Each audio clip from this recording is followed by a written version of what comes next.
योगीराम सूरत कुमार, योगीराम सूरत कुमार, योगीराम सूरत कुमार जय गुरुराय।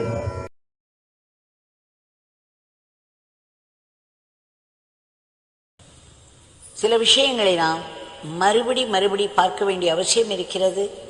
அது மனதுக்குள்ளே இறங்கி நம்மால் ஜீரணிக்கப்பட்டு நம்முடைய இரத்தத்தோடு கலந்து நம்முடைய ஆத்மாவில் கலக்க வேண்டும். அதனால் இதை மீண்டும் மீண்டும் நினைவு கூர்வது அவசியமாகிறது. இந்த கலியுகத்திற்கு மிகச்சிறந்த சாதனையாக சொல்லப்பட்டுள்ளது நாம சங்கீர்த்தனம். அதை வெளிப்புறமாக ராகத்தோடு பாடினால் அது நாம சங்கீர்த்தனம். அதையே உள்ளே மந்திரமாக ஜபம் செய்தார் அது நாம ஜபம். இரண்டும் ஒன்றுதான்.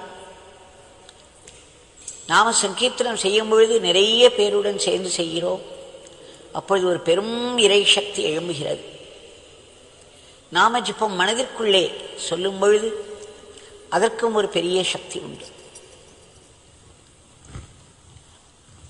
பலர் வாழ்வில் பல சோதனைகள் வருகின்றன.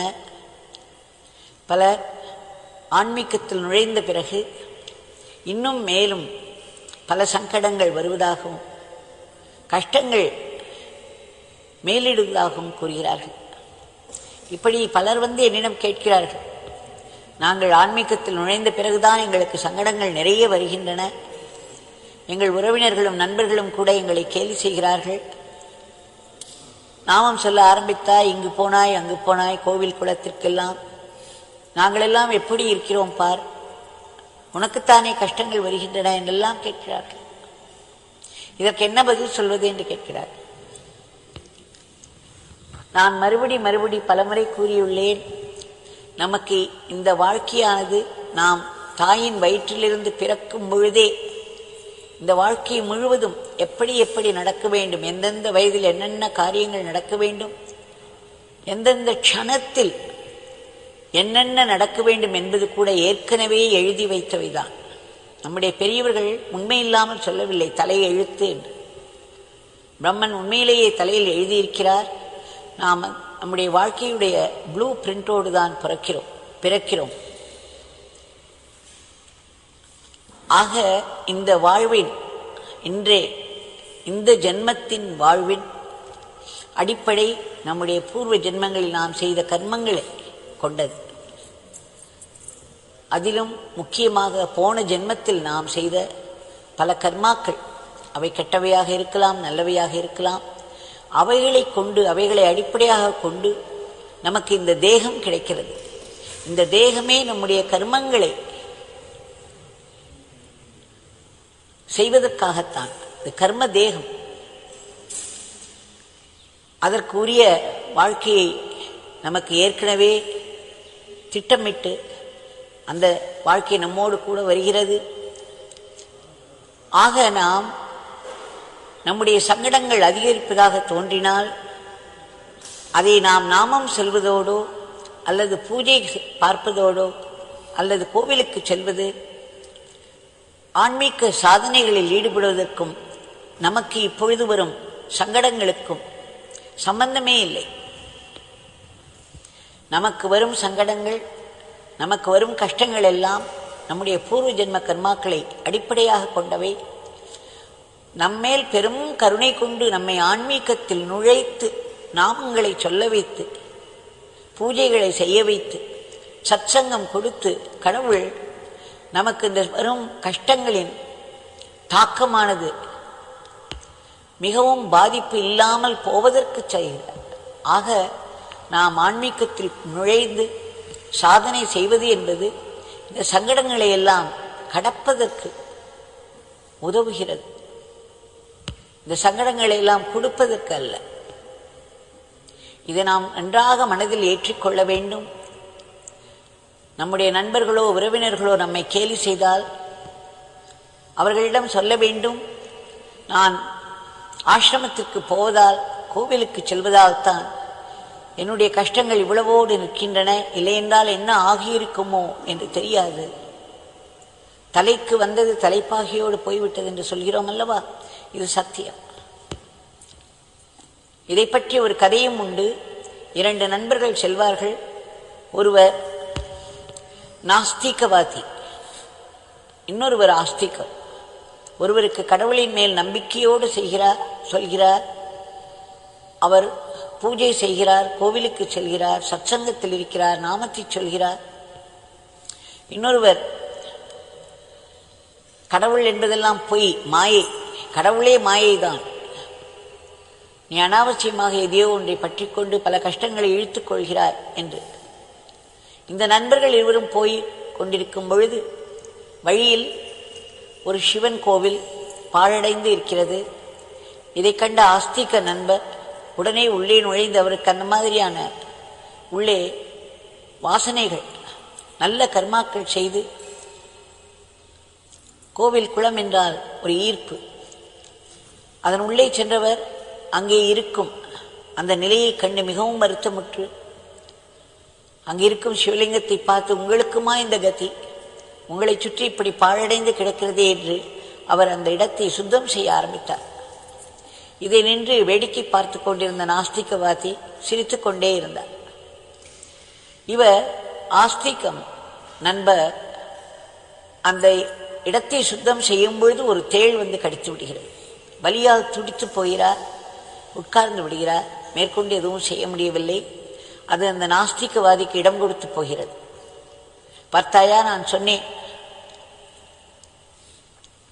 நீ நல்ல காரியம் செய்ய வேண்டும் என்று உன்னுடைய சிவனுக்காகத்தானே உள்ளே சென்றாய், அவர் உன்னை காப்பாற்றவில்லையே, உனக்கு ஏன் இந்த கொடுமை நடந்தது என்று இன்னும் மேலும் கேலி செய்கிறார். இவர் மிகவும் வருத்தமுற்றார். இவருக்கு என்ன சொல்வது என்றே தெரியவில்லை. அதன் பிறகு இவருடைய நண்பரானவர் நாஸ்திக நண்பர் இன்னும் சிறிது தூரம் சென்றார். வழியில் அவருக்கு கண்களில் ஒரு பணம் முடிச்சு பட்டது. உடனே அதை எடுத்து பார்த்தார். உள்ளே தங்க நாணயங்கள் இருந்தன. ஒரே சந்தோஷம். ஓடி வந்தார். இங்கே பார், நான் கடவுள் இல்லை இல்லை என்று சொல்கிறேன், என் கைகளிலே இப்படி ஒரு சொத்து வந்திருக்கிறது, நான் கேட்காமலேயே எனக்கு இந்த செல்வம் கிடைத்திருக்கிறது, பார்த்தாயா, உனக்கு தேள்கடிதானே கிடைத்தது என்று கேலி செய்கிறார். இவர்கள் இருவரும் இப்படி பேசிக் கொண்டிருக்கும் பொழுது அந்த வழியே ஒரு மகாத்மா வருகிறார். உடனே இந்த ஆஸ்திக நண்பர் கேட்கிறார், சுவாமி, நான் ஒரு நல்ல நோக்கத்தோடு பக்தியோடு இந்த இடத்தை சுத்தம் செய்ய ஆரம்பித்தேன், எனக்கு தேள்கடிதான் கிடைத்தது, என் நண்பருக்கோ ஒரு பண முடிப்பு கிடைத்திருக்கிறது, இது ஏன், இதை நாம் எப்படி விளக்குவது என்று கேட்கிறார். உடனே அந்த மகாத்மா சொன்னார், அவர்கள் இருவரையும் நோக்கி, அதற்காகவே வந்தவர், சிவனால் அனுப்பப்பட்டவர் அவர், தன்னுடைய பக்தர் இப்படி மனம் உடைந்து நிற்கிறாரே என்று சிவனால் அனுப்பப்பட்ட அந்த மகாத்மா சொல்கிறார், அப்பா, உங்களுடைய பூர்வ ஜென்மத்தில் இன்றைக்கு நாஸ்திகனாயிருக்கும் இவர் பல பாவங்களை செய்திருக்கிறார், இவரும் சில புண்ணியங்களையும் செய்திருக்கிறார், பல பாபங்களை செய்திருக்கிறார். நீ பல புண்ணியங்களை செய்திருக்கிறாய், சில பாபங்களும் செய்திருக்கிறாய். நீ செய்த புண்ணியத்தின் பலனாக உனக்கு நீ இப்பொழுது பக்தியோடு கோவில்களில் பூஜை செய்வதன் பலனாக உனக்கு மிகப்பெரிய ஒரு மரணம் நேர வேண்டியிருந்தது. ஒரு பாம்பு கடித்து நீ இறக்க வேண்டிய நிலை, துடிதுடித்து இறக்க வேண்டிய நிலை. ஆனால் நீ பக்தியோடு உள்ளே நுழைந்து சிவ கைங்கரியம் செய்ததினால் அது தேள்கடியோடு நின்று இதோ இப்பொழுது இன்னும் சிறிது நேரத்தில் அது சரியாகிவிடும். உனக்கு இந்த சிவபக்தி இல்லை என்றால், நீ இந்த புண்ணிய காரியங்கள் செய்யவில்லை என்றால், நீ பாம்பினால் கடிக்கப்பட்டு துடிதுடித்து இறந்திருப்பாய். அதே போல் அவருக்கு செய்த புண்ணிய காரியத்திற்கு எத்தனையோ பாப்பங்களுக்கு நடுவே சில புண்ணியங்களும் அவர் செய்திருக்கிறார். அந்த புண்ணிய காரியத்தினால் இவருக்கு மிகப்பெரிய ஒரு செல்வம் வந்து சேர வேண்டியது. ஆனால் இவர் இந்த பிறவியில் இறைவனை கேலி செய்து கொண்டிருந்தார், இல்லை என்று சொல்லிக் கொண்டிருந்தார், மற்றவர்களுடைய நம்பிக்கையை எல்லாம் நாசமாக்கி கொண்டிருந்தார். அதனால் இவருக்கு கிடைக்க வேண்டிய ஒரு பெரும் செல்வத்திற்கு பதில் ஒரு சிறிதளவே செல்வம் கிடைத்திருக்கிறது. நம்முடைய வாழ்க்கையின் முன்பகுதியில் முந்தைய ஜென்மங்களில் நாம் என்ன காரியங்கள் செய்துவிட்டு வந்தோம், என்னவாக இருந்தோம் என்ற நினைவு நமக்கு இல்லை. ஆனால் கடவுளுக்கு நம்முடைய ஆத்மாவின் பயணம் முழுவதும் தெரியும். இதற்கு முன்னால் நமக்கு என்னென்ன கர்மாக்கள் நாம் செய்திருக்கிறோம், நம்முடைய வாழ்க்கை பயணம் எப்படி இருக்க வேண்டும் என்று தெரிந்து அதற்கேற்றாற்போல் இந்த பயணத்தை அமைத்து கொடுத்திருக்கிறார். இந்த வாழ்க்கையில் அவர் ஒரு பெரும் ஆசீர்வாதம் செய்கிறார். நம்முடைய கெட்ட கர்மாக்களுக்காக நம்முடைய பலனை அனுபவிக்கும் பொழுதே அதில் ஒரு ஆசீர்வாதத்தையும் வைத்து தருகிறார்.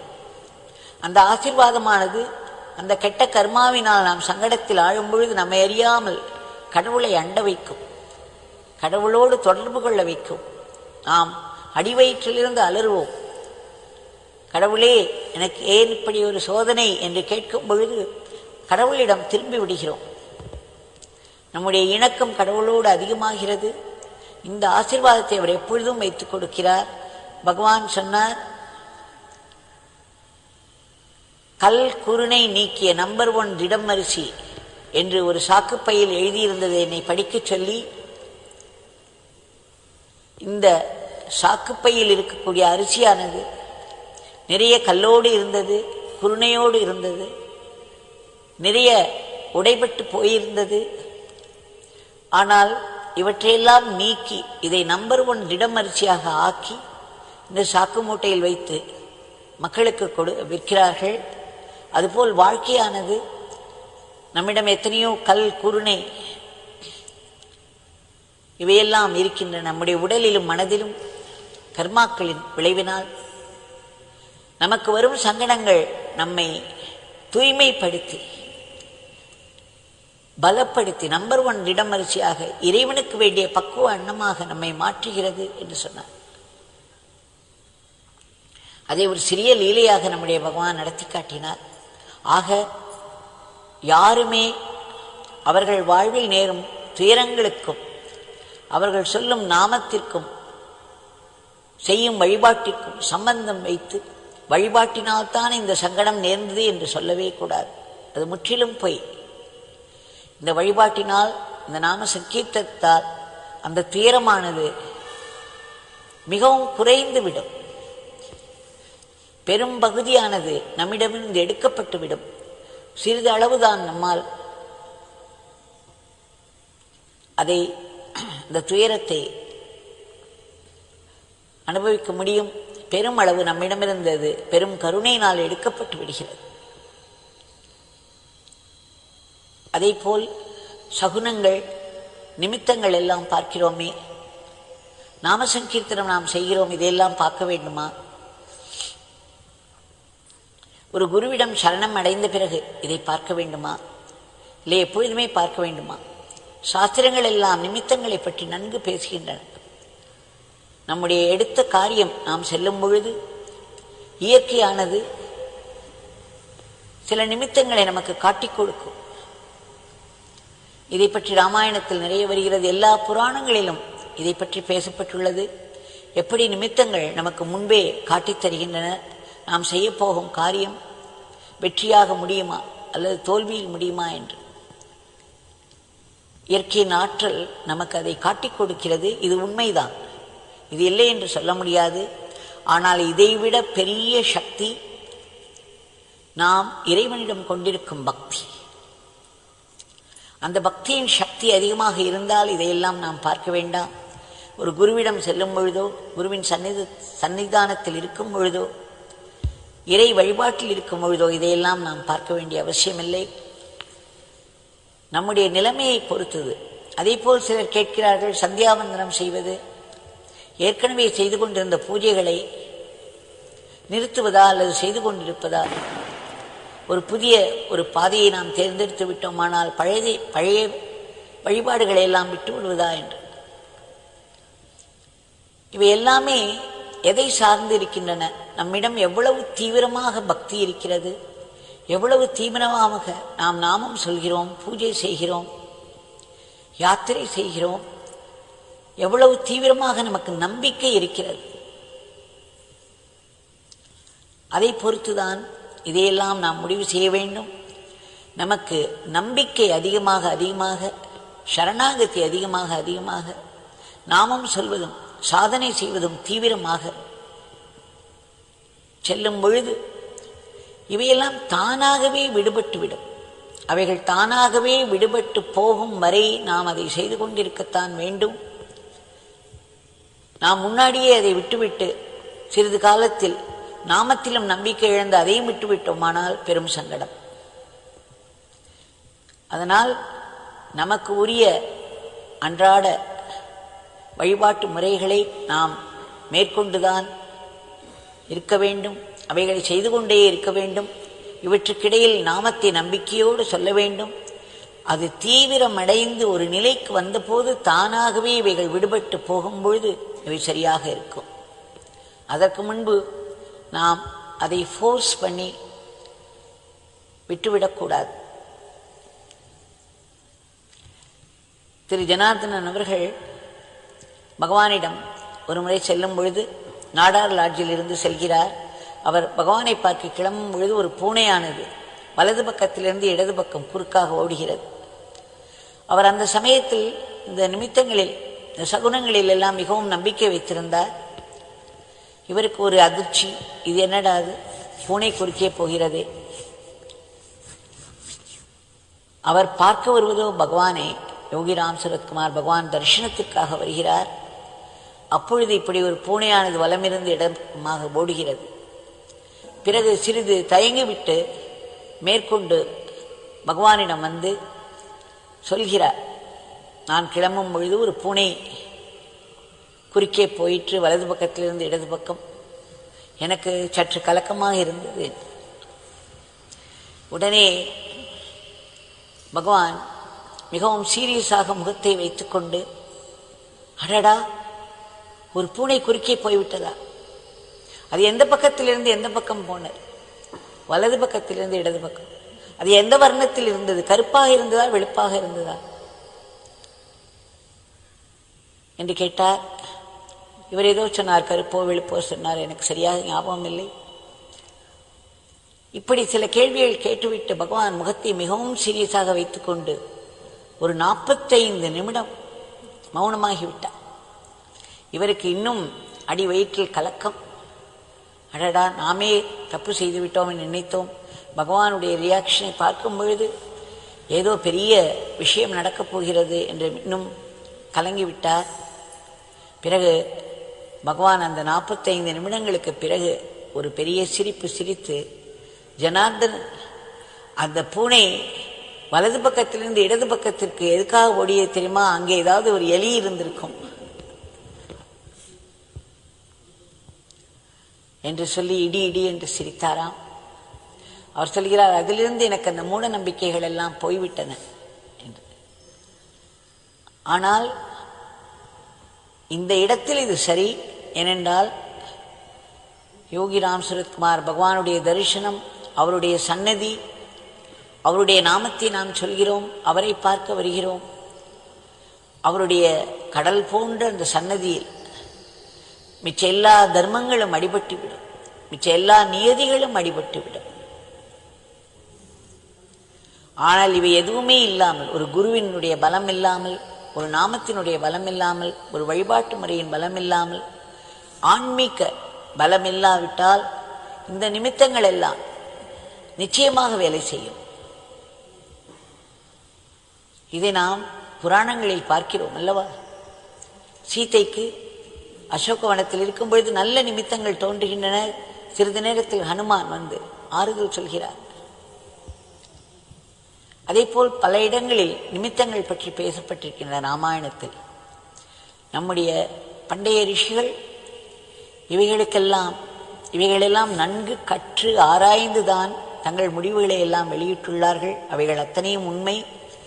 அதனால் அது எந்த இடங்களில் அடிபட்டு போகிறது, இதைவிட ஒரு பெரிய தர்மம், இதைவிட ஒரு பெரிய சக்தி நம்மை ஆட்கொள்ளும் பொழுது இவைகளுக்கு பலம் இழந்து போகிறது. அப்படி இல்லாத சமயங்களில் இவைகளுக்கும் உரிய இடம் இருக்கிறது.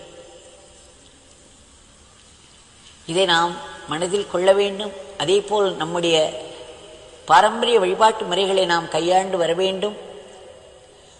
அதற்கு மேல் ஒரு சக்தியுள்ள ஒரு தபோபலம் நம்மிடம் சேரும் பொழுது, ஒரு குருவை நாம் தீவிரமாக அண்டி அவருடைய நாமத்தோடு அவருடைய சக்தியோடு வாழும் பொழுது இவைகள் தானாகவே விடுபட்டு போகும் வரை நாம் அதை செய்து கொண்டிருக்க வேண்டும். நான் அன்றே சொன்னேன், பகவானிடம் வரும் ஒரு முஸ்லிம் அன்பர் ஒரு நல்ல முஸ்லிம் அன்பராகத்தான் இருப்பார், தொடர்ந்து இருப்பார். அவருடைய நம்பிக்கையானது இன்னும் ஆழமாகும், பக்தி இன்னும் ஆழமாகும். அவர் ஒரு சிறந்த முஸ்லிமாக வெளிப்படுவார். அதே போல் பகவானிடம் வந்த ஒரு கிறிஸ்தவர் அவருடைய நம்பிக்கையில் பகவான் அவரை மேலும் மேலூன்றச் செய்து அவரை ஒரு நல்ல கிறிஸ்துவராக மாற்றுவார். யார் எந்த நம்பிக்கையோடு வந்தாலும் அந்த நம்பிக்கையை ஆழப்படுத்தி அதில் ஒரு சிறந்த ஒரு வழியை பகவான் வகுத்து கொடுப்பார். இங்கு பிரெஞ்சு நாட்டினர் ஒரு 10 பேர் வருடா வருடம் நம்முடைய ஆசிரமத்தில் வந்து தங்குவார்கள். காலை 5:45 மணிக்கெல்லாம் இங்கே இருப்பார்கள் பிரதான் மந்திரி. மத்தியானம் 1 மணி வரை அவர்கள் அந்த மதிய உணவு சாப்பிட்டு செல்லும் வரை முழுவதுமாக ஒருவரிடம் ஒருவர் பேசக்கூட மாட்டார்கள். ஒரே குரலில் அத்தனை பேரும் சேர்ந்து அத்தனை அழகாக பகவானை சுற்றி சுற்றி வந்து யோகிராம் சுரத்குமார் நாமம் சொல்வார்கள். அவர்களுடைய குருவின் பெயர் ஆர்னல்ட் டெஷாடோ. நான் அவர்களுக்கு சத்சங்கம் எடுப்பேன். அப்பொழுது கேட்டேன் ஒரு முறை, நீங்கள் எல்லோரும் வந்து இவ்வளவு டிசிப்ளின்டாக இத்தனை அழகாக நாமம் சொல்கிறீர்கள், உங்களுடைய குரு இங்கு வந்து இந்த நாமத்தை சொல்ல வேண்டும் என்று சொல்லியிருக்கிறாரா? இந்த நாமம் சொல்வதுதான் உங்களுக்கு முக்கியமான சாதனையா என்றெல்லாம் கேட்டேன். அப்பொழுது அவர்கள் சொன்ன பதில் மிகவும் வியப்பை அளித்தது. அவர்கள் சொன்னார்கள், இங்கு வந்து இந்த நாமத்தை நாங்கள் சொல்ல வேண்டும் என்று எங்கள் குரு எங்களுக்கு சொல்லிக் கொடுத்திருக்கிறார். அதே போல் நாங்கள் இங்கே வந்து இந்த யோகிராம் சுரத்குமார் நாமத்தை சொல்லி சென்ற பிறகு எங்களுடைய குரு எங்களுக்கு சொல்லிக் கொடுத்த சாதனையை இன்னும் நன்றாக செய்ய முடிகிறது. இந்த நாமம் சொல்வது எங்களுடைய சாதனையின் குறுக்கே வருவதில்லை, ஆனால் அதை ஆழப்படுத்துகிறது. அதை இன்னும் நன்கு எங்களால் செய்ய முடிகிறது. அதனால் எங்களுடைய குருநாதர் ஒவ்வொரு வருடமும் இங்கு வந்து 10 நாள் தங்கி இந்த நாமத்தை சொல்லி வர வேண்டும்.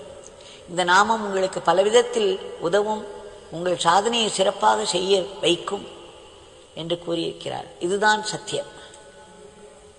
இதை நாம் மனதில் கொள்ள வேண்டும். பகவானுடைய நாமத்தில் நமக்கு தீவிரமாக நம்பிக்கை வந்து அதை தீவிரமாக நிறைய சொல்ல ஆரம்பித்தோமானால் தானாகவே மற்றவையெல்லாம் விடுபட்டு போய்விடும். அதுவரை நாம எதையும் விடக்கூடாது. இது பகவான் என்னிடம் சொன்னவைத்தான் நான் திரும்ப சொல்கிறேன். எனக்கென்று எதுவுமே தெரியாது. பகவான் எனக்கு அவ்வப்பொழுது சொன்ன வார்த்தைகளைத்தான் நான் கிளிப்பிள்ளை போல் சொல்லிக் கொண்டிருக்கிறேன். இதை நாம் மனதில் வைத்துக் கொண்டோமானால் சந்தேகமே வராது. அதே போல் இன்னொரு சந்தேகம், ஒரு குருவிடம் சென்றுவிட்டு அதன் பிறகு இன்னொரு குருவிடம் வருகிறோம், இன்னொரு நாமத்தை எடுக்கிறோம், இல்லது இன்னொரு வழிபாட்டு முறையை செய்கிறோம், இப்படி மாற்றிக்கொண்டே இருக்கிறோமே, இதெல்லாம் சரிதானா? இதற்கும் அடிப்படை அதுதான். நம்முடைய வாழ்க்கை பயணத்தில் எந்த ஒரு கட்டத்தில் நாம் இருக்கிறோமோ, எந்த ஒரு சூழ்நிலையில் இருக்கிறோமோ, அதற்கு தகுந்தாற்போல் அந்த சமயத்தில் நமக்கு ஆன்மீக பயணம் இருக்கும். அது அடுத்த ஸ்டேஜிற்கு நம்மை கொண்டுவிடும். அந்த அடுத்த ஸ்டேஜில் எந்த சூழ்நிலையில் எந்த மாதிரியான வழிபாட்டு முறை நமக்கு நேருகிறதோ அதை நாம் செய்வோம். அது அடுத்த ஸ்டேஜுக்கு கொண்டுவிடும். இதை மிக அழகாக ரமண பகவான் சொல்கிறார். உங்கள் தேசத்திலிருந்து இந்தியாவிற்கு வரும்பொழுது விமானத்தில் வந்தீர்கள், டெல்லியிலிருந்து சென்னைக்கு வரும்பொழுது ட்ரெயினில் வந்தீர்கள், பிறகு அங்கிருந்து திருவண்ணாமலைக்கு பஸ்ஸில் வந்தீர்கள், அந்த பஸ் ஸ்டாண்டில் இருந்து ரமணாசிரமத்திற்கு மாட்டு வண்டியில் வந்தீர்கள், ரமணாசிரமத்திற்குள்ளே மாட்டு வண்டியை வெளியே விட்டுவிட்டு நடந்து வந்தீர்கள். இங்கு வந்தவுடனே பயணம் முற்று பெற்று விட்டுகிறது. அதுபோல் வாழ்க்கை பல கட்டங்களை தாண்டி தாண்டி வருகிறது. ஒரு கட்டம் அடுத்த கட்டத்திற்கு நம்ம எடுத்துச் செல்வதனால் அது இயற்கையாக நேருகிறது. அந்த கட்டத்தில் அதுதான் சரி, இதில் தவறு ஏதும் இல்லை. அதனால் நாம் எந்தெந்த வாழ்க்கையின் கட்டத்தில் இருக்கிறோமோ அந்தந்த கட்டத்தில் நமக்கு நேருபவைகளை நாம் ஆழமாக செய்ய வேண்டும். இறைவனோடு நெருங்கிய உறவு கொள்ள வேண்டும். எல்லாவற்றிலும் மீறிய உண்மை, நாம் பிறப்பதிலிருந்து நம்முடைய குருநாதர் நம்மை பார்த்து வருகிறார், நம்முடைய வாழ்க்கையை நடத்தி வருகிறார். வாழ்க்கையின் பல கட்டங்களை நாம் ஒவ்வொரு கட்டமாக தாண்டி அடுத்த கட்டத்துக்கு வரும்பொழுது கூட அது குரு அருளினால் தான் நடக்கிறது. குரு அல்லது கடவுள், கடவுள், குரு, கருணை, இந்த மூன்றும் ஒன்றுதான், இவை வெவ்வேறு அல்ல. கடவுள் தான் குருவாக வருகிறார், அந்த குருவின் கருணை, கடவுளின் கருணை தான் குருவின் கருணையாக வெளிப்படுகிறது. அவையெல்லாம் சேர்ந்த மொத்த வடிவம் கருணை வடிவம். அந்த கருணை தான் நம்முடைய வாழ்க்கையை நடத்தி வருகிறது. அதனால் எந்த ஒரு கட்டத்தில் என்ன நேர்ந்தாலும் அது இறைவனுடைய கருணையினால் மட்டுமே நடக்கிறது. அந்த கருணையை நாம் பார்க்க கற்றுக்கொண்டோமானால் வாழ்வில் சஞ்சலங்களே இருக்கு.